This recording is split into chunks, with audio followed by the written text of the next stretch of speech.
The IATA is the International Air Transport Association.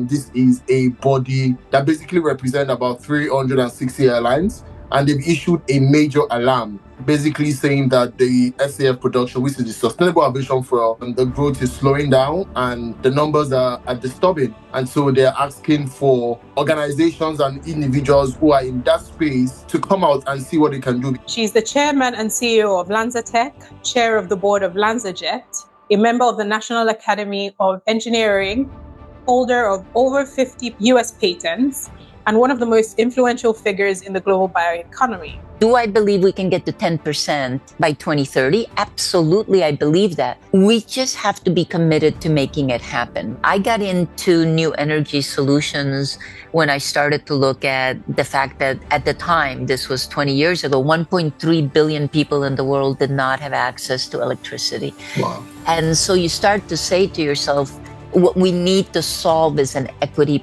problem. You started to realize that if you solve that problem incorrectly, you don't give people access to the right forms of energy, then you're causing a different problem, which is the climate problem. And so really, I evolved to thinking about climate from thinking about how do we make sure everybody has access. LanzaTech, which she chairs and also is the CEO, they commercially operate in 6 assets worldwide, Belgium, China, India, the United States, and Japan. And I believe that looking at the history, because when I was trying to do a research about the company, the level of growth and the impact that they've made is tremendous. And I believe that Dr. Jennifer will have a lot to share with us in terms of this news that we mentioned in terms of the story in that partnership with the CQC chemical. Yeah, I got that right. And so definitely we'll be trying to know more about that partnership and see how that contributes towards the work that they do and the greater impact that they cause on the environment as well. Hello everyone, welcome to yet another episode of your favorite podcast. My name is Oluwatobi as always, and with me, no leave, no transfer, the one and only Labake. Hi Labake, how have you been? Hi Toby, I'm well, thank you. How are you? How's everybody? Welcome to the podcast. Welcome to the pod. I've been good, everything fresh. It's just been a busy couple of weeks, but yeah, everything has been good. I can't complain. How about your hand? How is Lagos treating It's been good. It's been good. Lagos, so I always say March is the warmest month in the year in Lagos. And this year, it's literally showing itself. March is so hot. Oh my goodness, it's unbearable.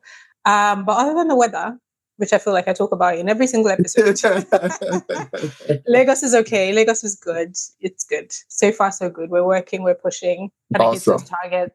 Yeah. Lagos. And are you visiting us anytime soon? Am I visiting London anytime soon? Yeah, very, very soon. Very soon. Oh, okay. Awesome. Yeah, all right. Very soon. Oh, good. All right, guys. So today we'll be having the first guest on season 4 of the podcast.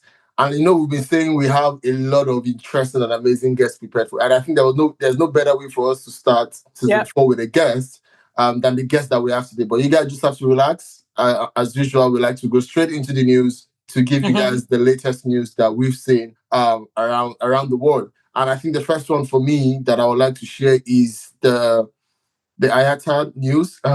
Just where I mentioned it to Labake. Labake was about the IATA. So the IATA is the International Air Transport Association. This is a body that basically represents about 360 airlines, and they've issued a major alarm, basically saying that the SAF production, which is the sustainable aviation fuel, the growth is slowing down and the numbers are disturbing. And so they're asking for organizations and individuals who are in that space to come out and see what they can do, because I think last year, 2025, they paid a staggering 2.9 billion for just 1.9 million tons of sustainable fuel. So they are hoping that things get better, and they're projecting about 2.4 million tons in 2026. And so I just hope that things get better in terms of production when it comes to the aviation fuel. Yeah, apparently the Director General of IATA also said, if the goal of SAF mandates, was to slow progress and increase the prices, then policymakers are doing a bang-up job. How did you say policymakers knocked it out the park? Oh, wow. That's interesting, because the synthetic aviation fuel, which according to them is projected to cost about 12 times the price of the conventional jet fuel. And there's also, when it comes to there's the compliance cost attached to it as well, which they are projecting going to reach about 29 billion. And so they are hoping that the industry meets its 10% target by 2030. But a lot of airlines, as usual, are complaining that they are being forced to abandon it. But at the end of the day, I think it's just to protect our environment. These are ways that, as an organization, as airlines, every one of us, we have our part to play in terms of protecting the environment. And I look forward to seeing the numbers that comes out at the end of this year. Yeah, definitely. Another story that I have on the deck for today actually speaks a little bit to who we have on the podcast today. Oh, yeah. Let's see if some of our guests can hint, yeah. Who we have on. But basically, the European Union issued or introduced a landmark regulation banning companies from destroying unsold textiles and footwear. Oh, wow. So previously, major retailers were legally allowed to burn perfectly good clothing items that they weren't selling to protect brand exclusivity. Oh, wow. And avoid kind of resellers and resale. But in Europe alone, apparently about 4 to 9% of textiles were being destroyed before they were ever worn, generating about 5.6 million tons of CO2 emissions in the process. Oh, wow. And that's not illegal. And I believe that keeping carbon in circulation rather than releasing it is at the absolute heart of what we want to discuss today. And you just see how everything is just aligning in terms of the story that we have and the guests that we have today. And also the circularity, right? Yeah. So instead of wasting these products, what can we do with it? What can we, go back into the economy with these products? So pay attention. You guys should better pay attention to it. Do you have any other news for us, Labake? There's something else on the deck about, should we tell them who the guest is? Okay. Maybe we can tell them. Okay, cool. So our guest today is Dr. Jennifer Holmgren, who she is the CEO of LanzaTech. Yeah. And LanzaTech has just coincidentally announced a landmark operational achievement at a municipal solid waste to ethanol pilot plant in Kuji City, Japan. Oh, wow. In partnership with Sekisui Chemical. My Japanese is very, very amateur. So this 1/10 commercial scale plant sustained ethanol yields above its performance targets for over 14 consecutive days, processing some of the most challenging waste gas mixtures that we've seen. Oh, wow, that's interesting. And to put into context, I believe that the plant was processing municipal solid waste, which is like the kind of rubbish that would otherwise rather go into the landfill, and at the end of the day, it becomes ethanol. And which we know that ethanol that can become sustainable, it can lead to being sustainable aviation fuel. And Dr. Holmgren, which is our guest today, trust me, you guys will enjoy today's episode, actually said something while we're preparing for this episode, where she mentioned that achieving this under the kind of condition that they were able to achieve it for them is akin to running into like a marathon. And I believe that at the end of this episode, everyone will understand why we felt it was important to start with Dr. Jennifer as our guest today. And we strongly believe that today's conversation will be something that will be impactful to everyone, no matter the sector that you find yourself. Awesome. I'm really excited about the conversation. I hope everybody else too. Stay tuned, guys.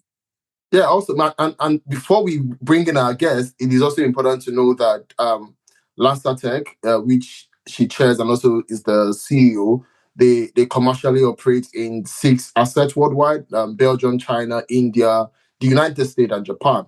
And I believe that looking at the history, because when I was trying to do a research about the company, the level of growth and the impact that they've made is tremendous. And I believe that Dr. Jennifer will have a lot to share with us in terms of this news that we mentioned in terms of the story in that partnership with the CQC Chemical. Yeah, I got that right. And so definitely we'll be trying to know more about that partnership and see how that contribute towards the work that they do and the greater impact that it causes on the environment as well. And on that note, ladies and gentlemen, we'll be having our guest shortly. The way you smile, yeah, Okay, so welcome back to the podcast, everybody. As I said, we have an incredible guest on the podcast today. It's my absolute pleasure to welcome the person who has spent over 2 decades building exactly these solutions. She's the chairman and CEO of LanzaTech, chair of the board of LanzaJet, a member of the National Academy of Engineering, holder of over 50 US patents, and one of the most influential figures in the global bioeconomy. LanzaTech also operates commercially at 6 assets worldwide: Belgium, China, India, the United States, and Japan. And recently, guys, she delivered a keynote at the LanzaTech titled Innovation for a Circular Carbon Economy. Dr. Jennifer, welcome to the Sustainability and Climate Podcast. We are so honored to have you on the podcast. My pleasure. Thank you for having me, and thank you for the overly kind introduction. Thank you so much. And so let's go back to the beginning, right? You've spent decades at the intersection of chemistry, engineering, and climate solutions. And before LanzaTech, you were pioneering low carbon aviation fuel at Honeywell. And you described the challenge as having an abundance of carbon in the wrong place, right? Yeah. What first drew you to the idea that waste carbon could become a resource rather than simply a problem to be eliminated? Was there a moment, a project, or a person that crystallized it for you?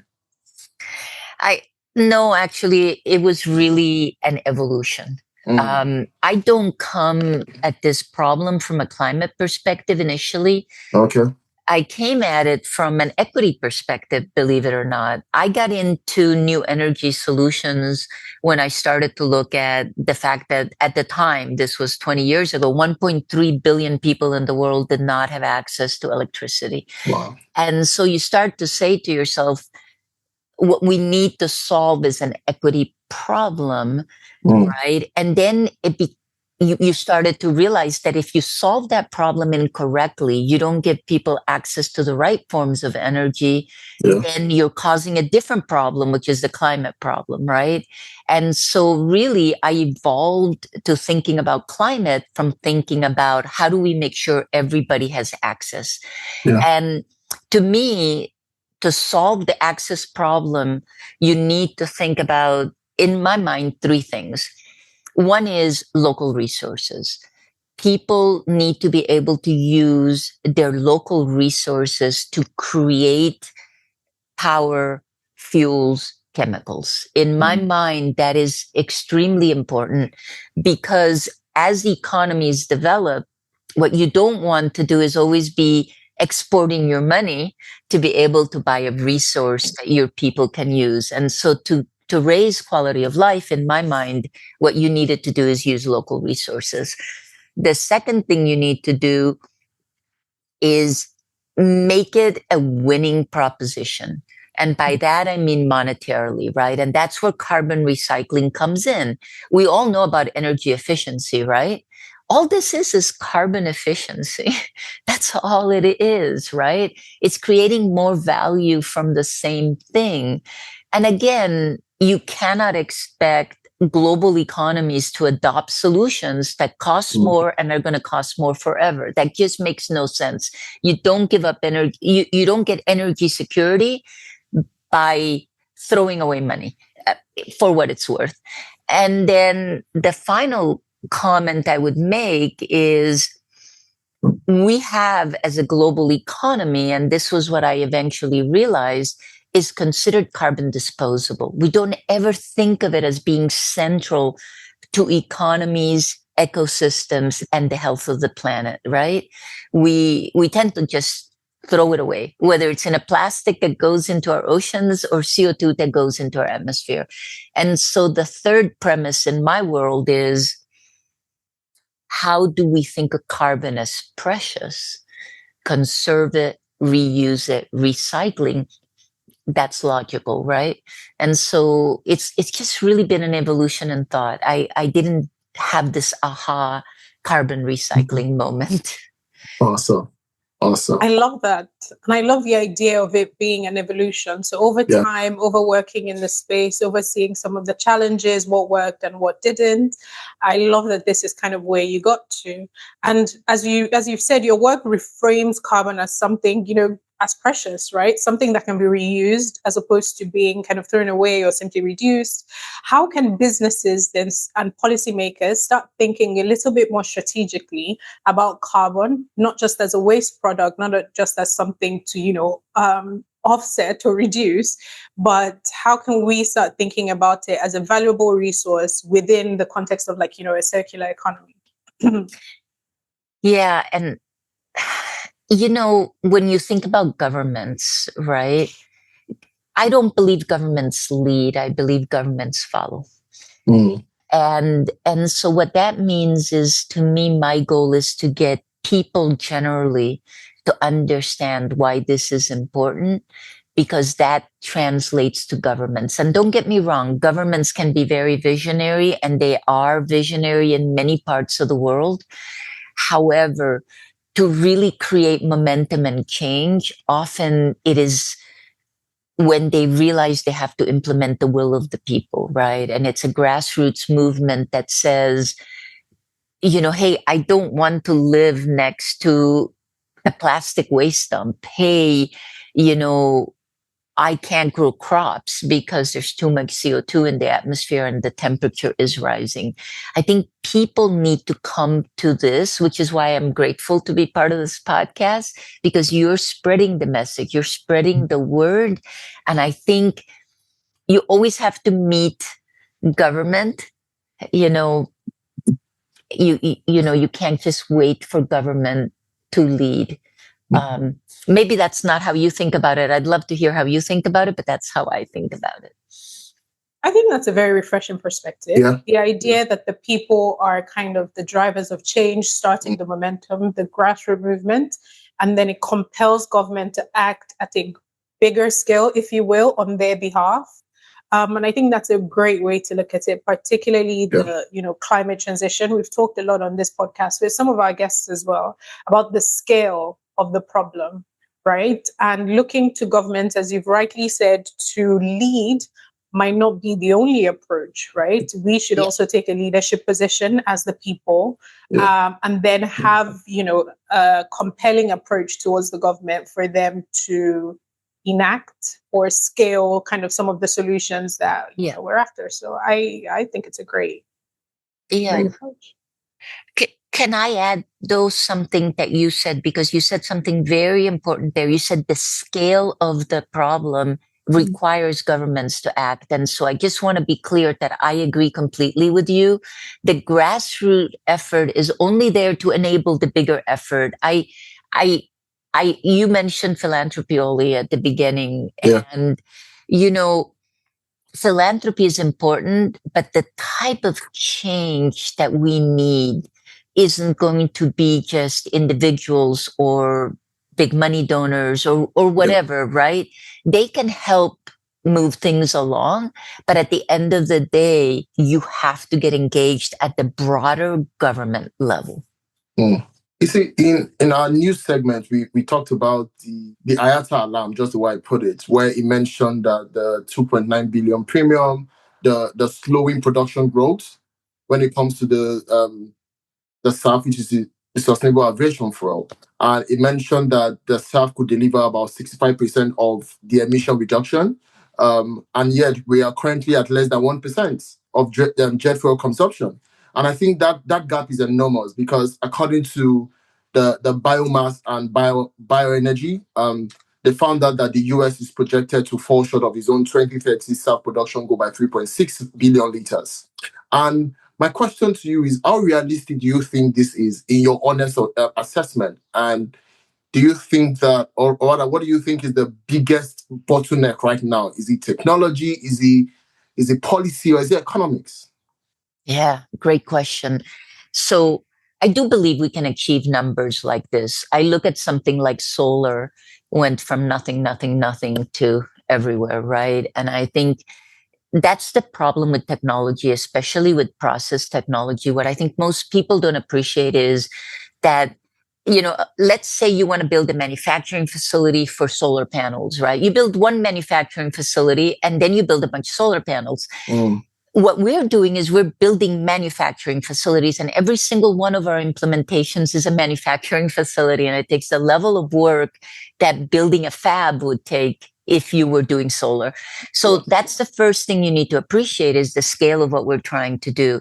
But the other thing you need to appreciate is that our costs will always come down, right? As with any new manufacturing process, any new approach, the technology will always get better.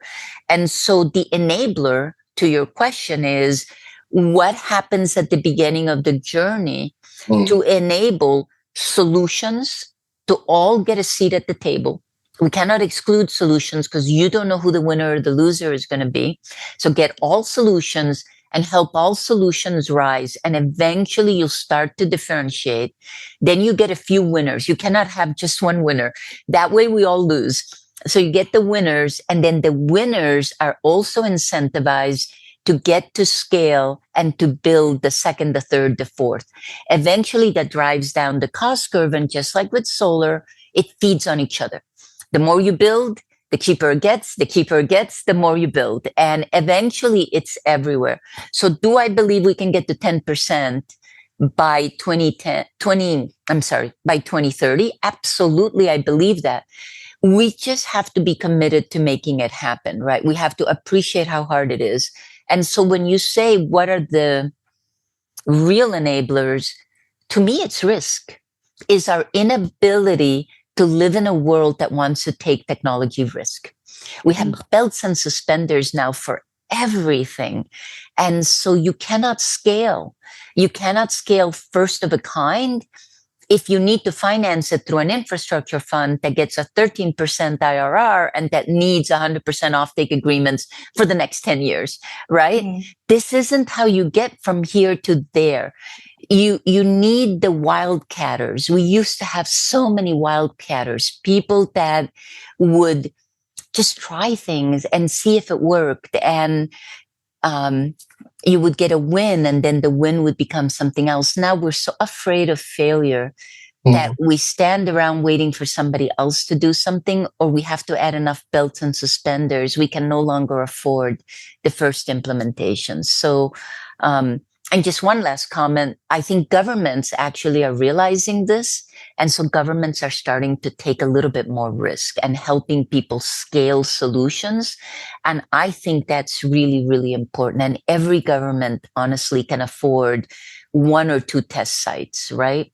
To be able to then develop the technology for their use to drive change.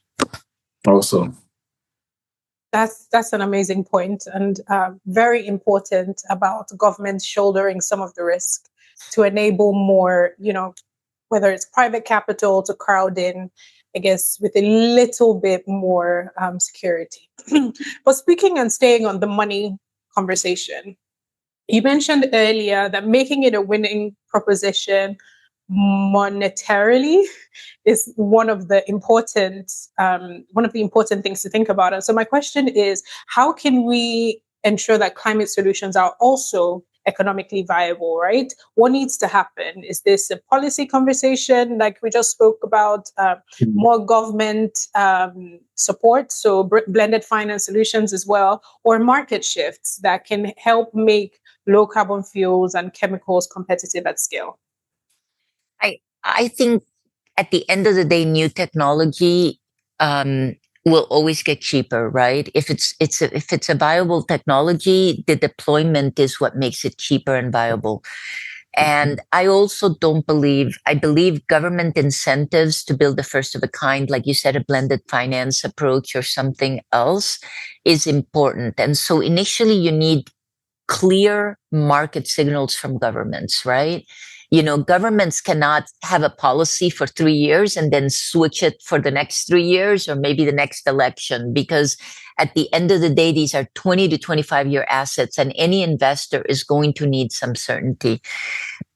But I think that we need to think about how we become cost competitive longer term, right? It's not a 3-year exercise, not a 10-year exercise, probably 20-year exercise, but we cannot afford for solutions that help us on climate not to become cost competitive, right?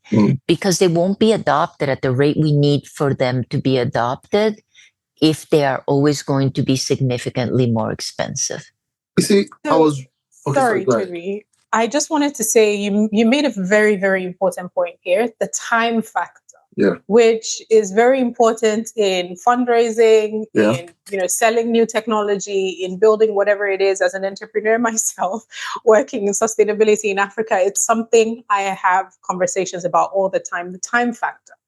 I think that understanding of some of these solutions are not going to take 5 years, they're not going to take 10, sometimes 20. And understanding that incremental progress is what we should be measuring and looking for in some cases, as opposed to like an absolute change. And that absolute change might happen in the 10, 20, 20-year timeline. I just thought that was really key and interesting for me. So I was reading something today while I was preparing for this, and I saw that in Switzerland, they adopted what they call the referral EU aviation regulation, where there's a mandatory 2% SAF blend, which they believe will scale to like 70% by 2050. But IATA is saying that this mandate without production incentive are going to cost more harm than good. And in terms of they're looking at, it's going to distort the market, it's going to bring increase in prices, and also the obviously investment. How important do you think this policy framework, like the carbon pricing or the SAF mandates in acceleration adoption, do you think that we are moving fast enough, or these mandates are actually the right tool, or do we need a fundamentally different approach in this case? That's a great thought, right? So mandates, and I've read the same things you have, right? And it's, it's easy to say why we can't have change. It's a lot harder to actually make it happen. And I think what we have to think about is that a mandate is one policy solution. An incentive is a different policy solution. And different governments actually have different methodologies. Europe loves mandates, and typically the US loves incentives, right? It doesn't really matter. They're two different parts of the same equation. They all drive a change in behavior and drive the adoption of the first barrels of new fuel so that you can get it down the cost curve, right? So whether it's the producer that pays in a mandate or whether it's the government that pays in an incentive, either way, that's all you're doing is creating an approach. To drive the first volumes. What I have found, though, is that governments are getting smarter now. And what they're doing is they're saying, let's blend. Okay. Let's do a mandate, but at the same time, let me incentivize first of a kind. Let me provide funding for the first of a kind. You see it in Europe, you see it in India, right? Innovation funding in Europe, BGF funding in India, right? To allow you to also build the first one. Yes, there's a mandate, but we're going to make it easier for you to build the first one. So we need more holistic approaches, right? Saying it's a mandate or an incentive isn't enough. And then the question becomes, what are the airlines doing about it, right?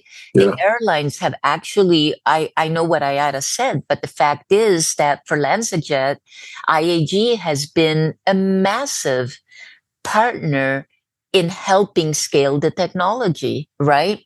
You mentioned you had talked to Virgin Atlantic. I know you have interviewed them. Virgin Atlantic helped us at the very, very beginning when the idea of ethanol to SAF was just a little glimmer. They helped us at the very beginning. So ANA also helped us. So the airlines feel like they should be playing a role.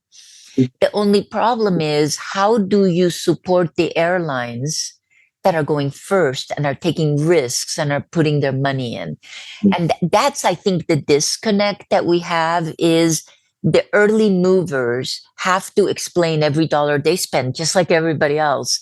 How do you help them? How do you recognize them? This is, again, going back to the people. What can the people do? How do we create an ability to say, hey, IAG, thank you for moving the industry along. We appreciate it. And we're going to do this. We're going to buy more tickets, or I don't know.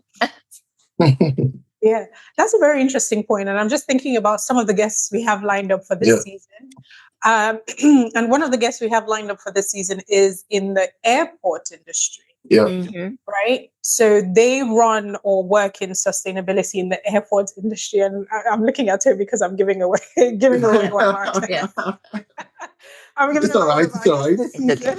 this season. But I'm just curious about, and I this is off the cuff, but I'm just curious about what kind of collaboration or partnerships within the industry, right? So people like LanzaJet, who are creating some of these solutions, people like Virgin Atlantic, who are utilizing and kind of leapfrogging it, if that's the right word, and then the airport industry as well, right? What role do each of these actors play in moving the needle forward a little bit? I don't know. Yeah, that's a great question, right? Because I think every stakeholder has a role to play, and airports are a very important stakeholder. Paul Griffin, who's the CEO of Dubai Airport, has been trying to figure out how airports can participate. I've seen Heathrow, for example, participate with differential gate fees, right? When you use SAF versus when you don't. So I don't believe that you'll get a new technology that can be competitive unless everybody jumps into the fray and contributes in any way that they can. So I do believe airports are seminal to success. But again, how do we reward the airports that dare to go first? It's like the airlines. And I think that's what we're missing in this scheme. We don't live in a world where people get rewarded for the goodness of their hearts. That just doesn't work, right? And so they actually get penalized sometimes by shareholders. So we need to think about mechanisms that enable the leaders to get some recognition, is my view. Just taking, my hands are typing away. I'm taking so many notes. I think that's a really great point. So we'll think about and position to the guests that we have on as well. That what are some of the rewards, might I, call it that would be strategically beneficial for them as an airport, and maybe we can start there. So thinking towards the future, we like to ask our guests. You've been named one of the most influential leaders in the bioeconomy, right? How do you see bioeconomy evolving in the next decade? We like to ask our guests to speak a little bit to what we, the trends that we have coming up. What do you think, or how do you see it evolving? Where do you think we're headed? So actually, it's interesting, right? The bioeconomy has really evolved over the years. If you actually look at what LanzaTech does, right? It used to be that the bioeconomy was defined as using a biological feedstock, right? A biological resource to make a product, right? And what we do is we recycle carbon emissions, and some of them are not biological feedstocks. They used to be a fossil feedstock that was going to be thrown away after its first use, right? And so really what I'm seeing is that the bioeconomy is evolving and evolving from just a biological feedstock to perhaps reusing carbon using a biological approach like what we do. And I imagine it will evolve to an industry that is not solely based on bio, but is actually more of an alternatives. How do we reuse carbon? How do we create a circular economy? How do we use alternative resources to make the things we use every single day? Going back to carbon in all of the wrong places, right? We need to put carbon in all of the right places. And I think the bioeconomy was a very narrow view of how we could do this reuse. Because really, what do plants do? They capture carbon from the atmosphere and turn it into something. And it's really the circular carbon is what the bioeconomy will become. In talking about bioeconomy, do you think the global south is where the bioeconomy future is actually being written? So I think there are places in the global south where a bioeconomy based on biological feedstocks makes sense, right? Okay. You go to a place like Brazil or Colombia, which is where I'm from, right? But not every place has the ability to grow a biological feedstock. And so I would like to see a world that is open to solutions so that you can get the same incentives or mandates if you use your own feedstock, which may not be a plant or a tree. It may be something else. I do also think, and I'm going to go back to the very first thing I said about I got into this business because of equity. I really believe that we will not solve our climate problem unless we fix the equity problem. Honestly, that's the only lens that I think we should be thinking about. And I realize nobody else says this, and so maybe I'm nuts, but that is what circular carbon is, right? Is use your own resources to make the things you need.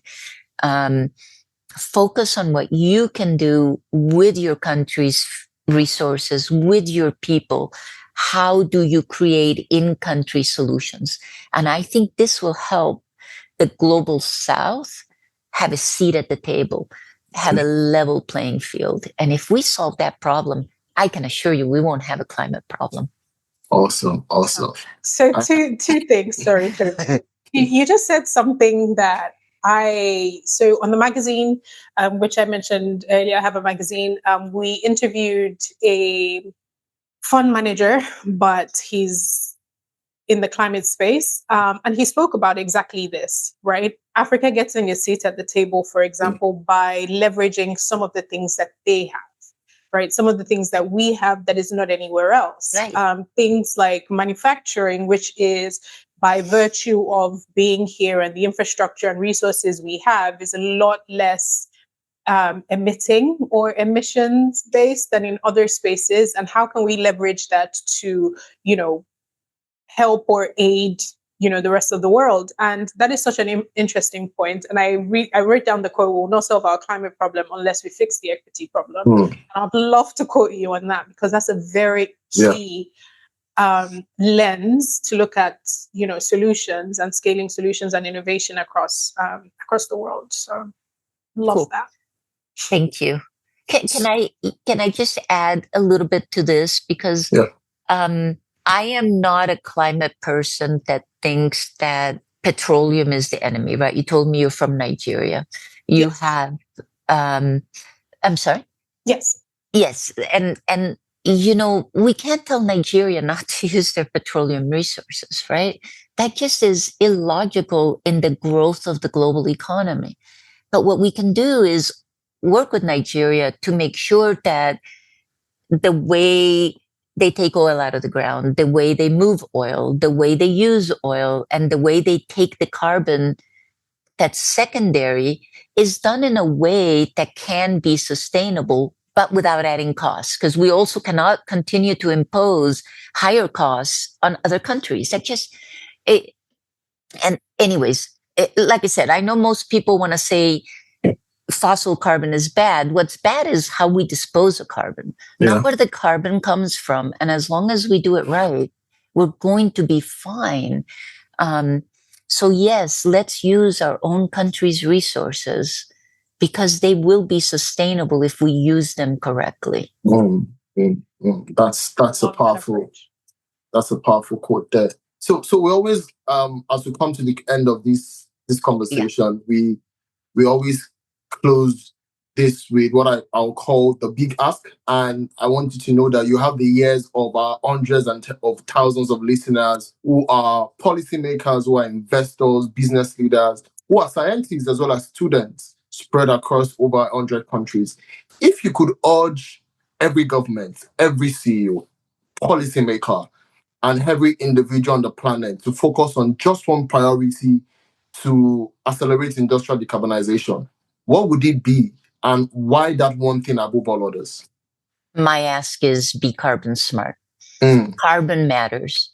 Where it comes from, how it's used, how it's disposed of. You need to think about carbon. It's that simple. Do not ignore carbon. It's in everything we do. It's who we are. figure out how to think about it and make decisions based on the carbon value chain. I know it feels like a hard ask, but it's not. Yeah. Just think about carbon. Carbon is not just this thing to ignore. It matters. It really matters. Awesome. Wow. I think that's a great big ask to end on, particularly because it also helps us think about the circular economy, not just in respect to resources that we value, but everything can have, even the things that are labeled bad can be reused in a different way. And so it makes me, at least, think about the circular economy a little bit more broader, if that makes sense. So thank you. Okay, awesome. Thank you so much, Dr. Jennifer. And I think there's one thing I love to do on this podcast. I love to give people their flowers. And I have been reading and I've read articles, I've listened to interviews that you've done. And I want to say that you've chosen comforts, or rather, you could have chosen comfort, but you chose carbon. You chose the hard road, the one where sometimes the market can be unkind, where there are shifting policies. And I'll strongly say that you stand on the stage holding a jacket made from pollution to convince a world that is real. And you've turned rubbish into fuel, emissions into fabric, waste into hope. And you did it not on paper. You've done it in Belgium, you've done it in China, you've done it in India and in Japan. In the real world for real people on a planet that desperately needed someone like you to show up. And on the days where the numbers don't reflect your worth, I want you to know that over thousands of listeners from over 100 countries are listening. And every one of them, the students in Lagos, the engineer in Singapore, the little girl in Mumbai who want to change the world, they need you to keep going. Because sometimes science tells us what is broken. Politics, which I'm now really interested in, tells us who is failing, right? But it's the builders like yourself, the ones who refuse to believe that it cannot be fixed, who determine what the world will leave behind. And I want you to know that you're one of those builders.